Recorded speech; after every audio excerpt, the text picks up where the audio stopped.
But tomorrow, the state election board could decide to approve some new rules. Yeah, we're not there just quite yet, right? So the board is set to vote on nearly a dozen proposals that could affect your ballot and the way results are actually reported. 11 Alive's Grace King is live right now from the state capitol. And Grace, why are some of the voters concerned about this?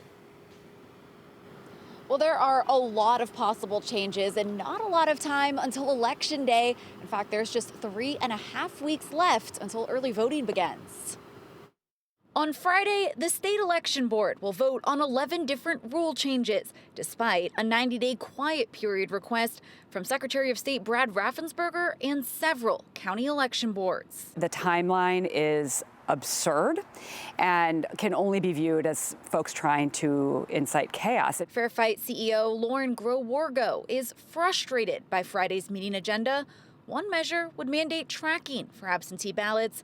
Another would require the hand counting of ballots. Without even looking at the merits, we're way too close to an election to be changing it. If this board had concerns, they needed to act on them much earlier. In late August, Republican Janelle King defended the board's controversial changes, saying she and her colleagues are trying to address concerns from both parties. I'm not fixing a problem that does not exist. Actually, we're preventing problems from happening in the future. If you go back prior to 2020, if you look in 2018, there were issues that Sarah Mikos had with her race against Jeff Duncan. Stacey Abrams had several issues that she complained about as well.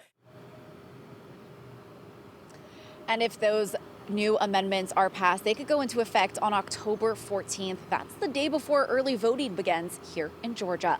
Live in downtown Atlanta, Grace King, 11 Alive News.